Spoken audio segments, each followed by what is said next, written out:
తెలంగాణ రాష్ట్రంలో మరో 6 మంత్రి పదవులు భర్తీ చేయనున్నది. అందుకే ఎన్నికల కోడ్ తర్వాత భర్తీ చేసేందుకు సిద్ధమైంది తెలంగాణలో ఉన్న ప్రభుత్వం. ఇప్పటికే జాతీయ అధిష్టానానికి లేఖ రాశారు సీఎం రేవంత్ రెడ్డి. అదే కోణంలో కూడా నిజామాబాద్ జిల్లాకు సీనియర్ నేతలు ఉన్నారు. సీనియర్ నేతలకు సంబంధించి బెర్తులు వచ్చే అవకాశం ఉంది. అయితే మొత్తంగా చూసుకోవచ్చు, నిజామాబాద్ జిల్లాలో ఆశావాహులు ఎక్కువ ఉన్నారు. నిజామాబాద్ జిల్లాకి ఉమ్మడి నిజామాబాద్ జిల్లాలో 9 అసెంబ్లీ నియోజకవర్గాలు ఉంటాయి. 9 అసెంబ్లీ నియోజకవర్గాల్లో ఆర్మూర్, అదేవిధంగా బాల్కొండ, నిజామాబాద్ రూరల్, అదేవిధంగా బోధన్, నిజామాబాద్ అర్బన్, అదేవిధంగా కామారెడ్డి, ఎల్లారెడ్డి, బాన్స్వాడ, జుక్కల్ నియోజకవర్గాలు ఉంటాయి. ఈ నియోజకవర్గాల్లో పూర్తిగా 4 నియోజకవర్గాల్లో కాంగ్రెస్ పార్టీ గెలుపొంది. అదేవిధంగా బోధన్ నియోజకవర్గం నుండి మాజీ మంత్రి, సీనియర్ నాయకుడు, బోధన్ ఎమ్మెల్యే పొద్దుటూరి సుదర్శన్ రెడ్డి, అదేవిధంగా నిజామాబాద్ రూరల్ నుండి భూపతి రెడ్డి గెలుపొందారు, డాక్టర్గా పనిచేశారు ఆయన. అదేవిధంగా ఎల్లారెడ్డి నియోజకవర్గం నుండి కొత్తగా ఎన్నికయ్యారు. అదేవిధంగా కేంద్ర ఐటీ సెల్గా జాతీయ కాంగ్రెస్ పార్టీకి ఐటీ సెల్లో పనిచేస్తున్నారు. అదేవిధంగా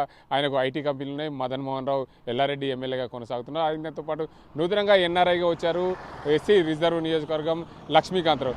కాంగ్రెస్ పార్టీ నుంచి 4 ఎమ్మెల్యేలు ఉన్న నేపథ్యంలో పోటాపోటీగా తమకు పదవులు వస్తాయని చెప్పి ఆశాభావం వ్యక్తం చేస్తున్నారు. అదే కోణంలో కూడా మొత్తంగా సీనియర్ నేతగా ఉన్నారు.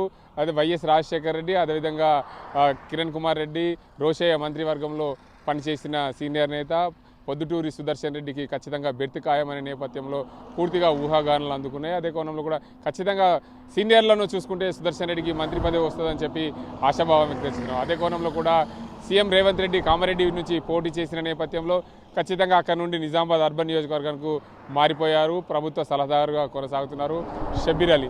ఆయనకు కూడా ఖచ్చితంగా మంత్రి పదవి వస్తుందని చెప్పి ఆశాభావం వ్యక్తం. ఎందుకంటే మైనార్టీ కోటాలో షబ్బీర్ అలీ కూడా టికెట్ వస్తుంది. ఖచ్చితంగా ఏదైతే మంత్రి పదవి వస్తుందనే కోణంలో కూడా ఊహాగానాలు అందుకున్నాయి. మరోవైపు పీసీసీ వర్కింగ్ ప్రెసిడెంట్గా కొనసాగుతున్నారు, ఎమ్మెల్సీగా ఉన్నారు మహేష్ కుమార్ గౌడ్. ఆయన కూడా ఖచ్చితంగా మంత్రి పదవా లేకపోతే పీసీసీ పదవా అనే కోణంలో కూడా ఊహాగానాలు అందుకున్నాయి. ఉమ్మడి నిజామాబాద్ జిల్లాలో చూసుకుంటే 5 పోటీ పడుతున్న పరిస్థితి కనిపిస్తుంది. ఖచ్చితంగా ఎల్లారెడ్డి నియోజకవర్గానికి సంబంధించి మదన్ మోహన్ రావు ఉన్నారు, ఆయన కూడా పోటీ పడుతున్నట్లు తెలిసింది. మొత్తంగా రెడ్డి సామాజిక వర్గాన్ని చూసుకుంటే ఇప్పటికే రెడ్డి సామాజిక వర్గంలో బెర్తులన్నీ ఫుల్ అయిపోయాయి. రెడ్డి సామాజిక వర్గం కోటాలు కూడా ఒకవేళ రెడ్డి సామాజిక వర్గానికి కోటా ఇస్తే మాత్రం మాజీ మంత్రి సుదర్శన్ రెడ్డికి అదే బోధన్ ఎమ్మెల్యేగా కొనసాగుతున్నారు. ఆయనకు ఖచ్చితంగా మంత్రి పదవి ఖాయమనే ఊహాగానాలు. అదే కోణంలో కూడా కాంగ్రెస్ అధిష్టానము పూర్తిగా రెడ్డి సామాజిక వర్గానికి కోటా ఫుల్ అయింది అనే నేపథ్యంలో ఇతర సామాజిక వర్గాలకు ఇవ్వాలనుకుంటే వెల్మా సామాజిక వర్గానికి సంబంధించిన నేత ఉన్నారు, ఆయనకు ఖచ్చితంగా మంత్రి పదవి వస్తుందనే కోణంలో కూడా ఆశాభావం వ్యక్తం చేస్తున్నప్పటికీ మొత్తంగా ఎల్లారెడ్డి నియోజకవర్గానికి మొదటిసారిగా ఎమ్మెల్యేగా అయ్యారు ఆయన మదన్ మోహన్ రావు. ఖచ్చితంగా జాతీయ కాంగ్రెస్ పార్టీకి ఐటీ సెల్లో పనిచేస్తున్నారు. అదే కోణంలో కూడా ఖచ్చితంగా నాకు మంత్రి పదవి వస్తుందని చెప్పి ఆ నియోజకవర్గానికి సంబంధించిన నేత ఎల్లారెడ్డి నుంచి మొదటిసారిగా గెలిచిపోయారు. మదన్ మోహన్ ఖచ్చితంగా టికెట్ నాకే వస్తుందని చెప్పి ఆశాభావం వ్యక్తం చేస్తున్న పరిస్థితి.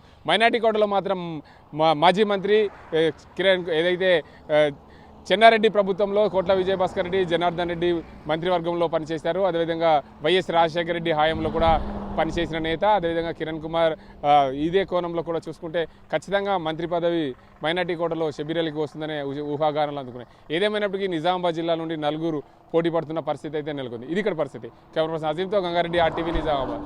మరిన్ని వీడియోస్ కోసం ఛానల్ ని సబ్స్క్రైబ్ చేయండి. లేటెస్ట్ అప్డేట్స్ కోసం వాట్సాప్ ఛానల్ ని ఫాలో చేయండి. అండ్ లింక్ డిస్క్రిప్షన్ లో ఉంది.